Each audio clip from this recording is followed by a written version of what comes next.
was teaching one day, and I was feeling ill. And that was on a Thursday. By Monday, I was completely paralyzed. And then I got another hit, and then I was unable to speak, let alone eat. While I was in the hospital, one thing I did pray for was my new teacher. It was time. I needed to learn more. I needed to do more. And here was the face of this man saying words that just resonated through the core of my whole body. And not at one moment did I say, oh, he's crazy. Here we go. Somebody else sucking crap. In the seminar, I'm sitting there and I sat right in front and I'm saying, I'm going to stare at this man because I want to know everything he's going to say. And there was this glow and this halo and I saw sparks over his head. And I'm going, all right, I know they weaned me off the drugs, okay? So what is going on? So I lost the whole thing. My husband and I looked at each other. My husband smiling and nodding his head, yeah, you know? And as he continued to talk, I kind of got it. Then sprinkles and sparkles started to fall upon me, only on me, my hair, my clothes, all on my table. And I'm going, you know, I don't know if anybody notices this, but what are these sparkles? I'm sitting there and trying to pretend that nothing's going on, okay, as I'm listening to him and feeling this amazing vibration. It got to the point that I saw no one else in the place. I was completely focused in everything he was discussing. And I felt as though he was working hard to make sure he was giving us everything he had. And I decided it's my duty to take it, okay? And as I sat there and I'm watching the sparkles, I couldn't help it anymore, and I rose my hand up and I said, excuse me. I told him, I don't know what's going on. I have these sparkles, the whole thing. And he was dead serious and looked at me. He says, oh, you have a relationship with the elementals. Bam, spark. Everything that has ever happened to me just came to me. And so when he said that to me, it triggered my memory. And everything that ever happened came to the forefront. And I said, oh yeah, he's right, I do. And I'm sitting there and continue to learn. Then talked about opening up of the third eye. Ooh. Okay? And I said to myself, that's it. I'll be able to see what is unseen. I'll be able to see who's no good. Okay? Don't waste your time trying to trust these people. Okay? And I'm thinking all of this wonderful stuff, and we're doing the whole thing, and what happens? I saw me. I saw me. And I said, who is that person? Two gentlemen helped me get on my knees in front of him. And he just said to me, so where's the most of your problem? I said, right now it's my hips. And he looked at me and started working on me. And I'm going, I don't feel anything. What's going on? Because, you know, I was expecting angel music, right? I was expecting like lightning hitting me. Then he was finished. I'm going, well, did I miss something? When I opened my eyes, I could not see. For about 4 seconds, I was blind. And all I could say is that I'm blind. Master Gano goes, really?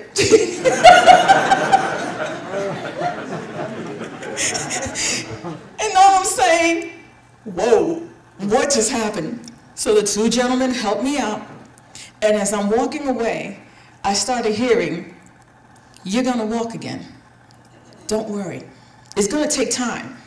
But what you haven't learned in one of your lessons was patience. So you're going to learn patience. And you know what I said? I'm not ready to learn that yet. I'm gonna be honest. Because for me to tell you that I was like doing everything by the book and I'm going to jump into it, it wasn't. I was nervous. I would contradict what I heard because I'm thinking, is that my imagination? Am I crazy? Instead of going with the flow. And I would not contact Master Gano because I was always afraid he'll tell me to do something, you know, that I wasn't ready to do. So I had a dream with him, and I go home, and in the dream, he's sitting there stern. Master Gano, I must say to you, is loving. He is compassionate. He puts not 100%, but 300% out there for you. Each and every one of you. He loves you. He truly loves you. And he wants you to learn, and he wants to give you tools. Not to follow him around like you're a puppy, but to grow and to be who you are, your divine self.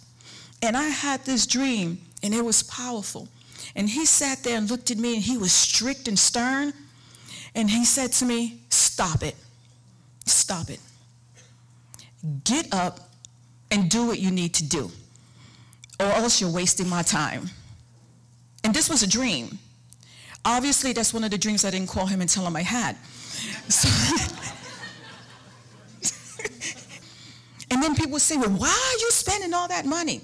It's ridiculous. You already paid that money. Are you kidding? That candle costs so much. You know? It's like, sorry. See, I guess some of you heard that too, right? And I kept hearing all of these negative things, and I realized I started standing up tall and strong.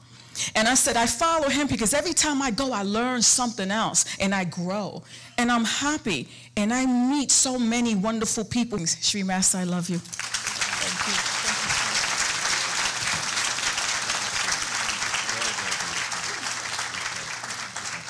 Thank you, Elisa. Thank you, Rosina and Liz. I'm very grateful for your sentiments. And I want to thank you all for attending. So this is the Big Picture Seminar. This is 3.0, which means this will be the third time that I've done this seminar. The reason that I do seminars in 4 parts is because the information is ever changing and I have a lot to teach. So if you come to all of the seminars, you will begin to learn a lot more about things that you won't find or be able to validate on YouTube or Wikipedia, but yet when you employ it, you'll find that it actually does change your life. So it's customary for me, before I begin this seminar, to answer 5 or 6 questions just to warm up. So is there anyone that has any questions that you would like for me to answer?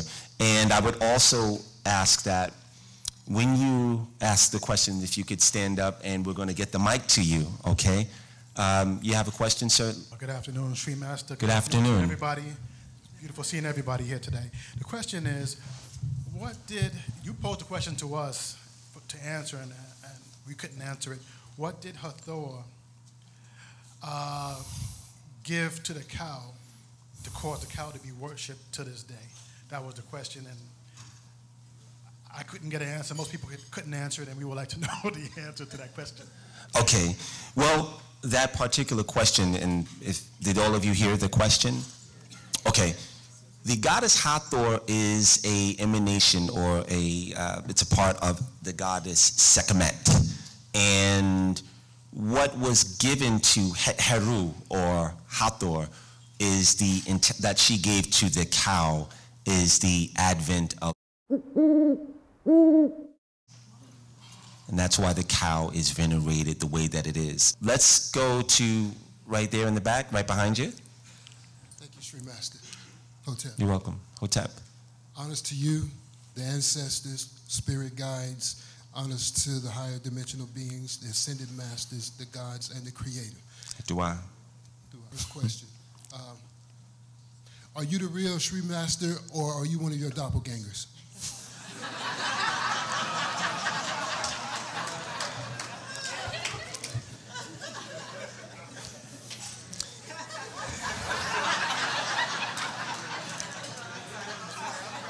That's a good question. As not to implicate myself, this is what I will say, is that I'm actually at home right now relaxing. I'll accept that. Dua. Okay, dua. Can we get another question on this side? Yes? This young lady here, we'll get the mic to you. The mic is coming to you. Let's give us, yeah.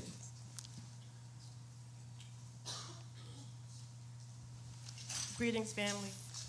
Greetings. I had an intuitive tell me a couple of years ago that I was from the lineage of Sirius B, and I don't really know that much about Sirius B. Can you expound on that a little bit for me? The lineage of Sirius B is where a lot of the black race emanates from.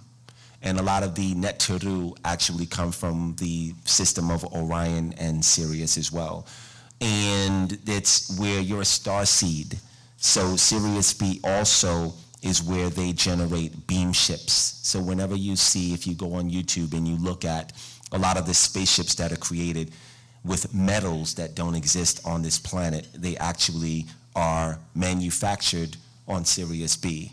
So your star lineage outside of your physical lineage here is from there. And connecting to, there are certain things that you can do to connect to your star lineage. And we could talk about that a little bit later on, but that, I validate that for you. So Sirius B, again, is the majority of melanated beings, and there are more melanated beings, like Rosina was talking about the god Balder. A lot of the Norse gods are portrayed as white, and they're actually purple, and they're black. There are blue melanated beings, purple melanated beings. There were orange and red and green people on the planet at one time. And those people evolved collectively and winked out of this existence because they raised their resonance. And there are other races that are slated to do that, but you know, they have to really commandeer the limitations. Okay?